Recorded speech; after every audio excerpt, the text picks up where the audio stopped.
好，咁第一條我都呢題我選擇先用傳統方法講啦。咁我咧呢個做 U。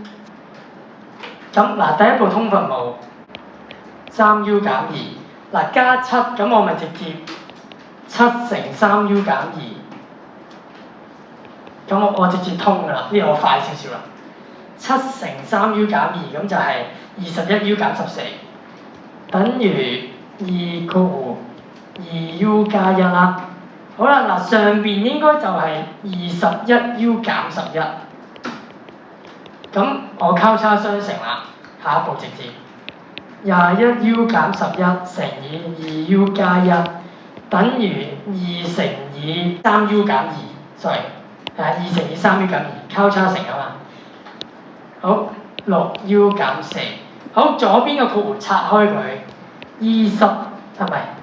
，42U 二次，跟住咧就會減22加21嘅，因為11乘2係22嘛，咁所以呢度係負 U 啫，揀一個 U 嘅啫，減11。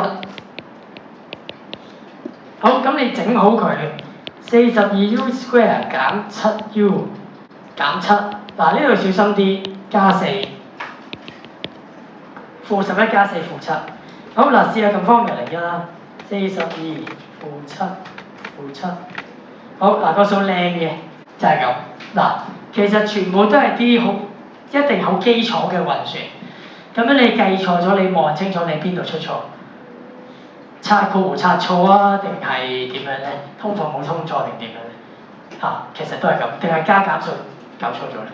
搞清楚啦呢個位。好啦，咁未完嘅呢個係 log x， 但係我依家要揾 log 1除 x， 咁到底 log 1除 x 同 log x 有咩關係咧？其實就好似前面嘅例子咁 ，x 負1次方，其實1除 x 係，咁所以其實即係負 log x。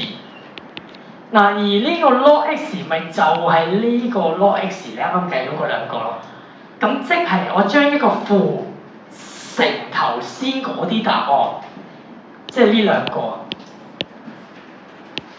咁就係答案啦。咁所以答案咪就係負1/2、1/3咯。即係 B 得唔得？嗱，咁記住你未做完嘅，做到計到 U 唔好即刻圈答案係 C， 因為你而家佢係揾嗰嚿嘢係有啲唔同，明唔明白？係1除 x， 記住變咗負1次方，抽個負1出嚟。咁呢個就係 log 你記得嘅特性啦，可以抽個次方嘅，係啦。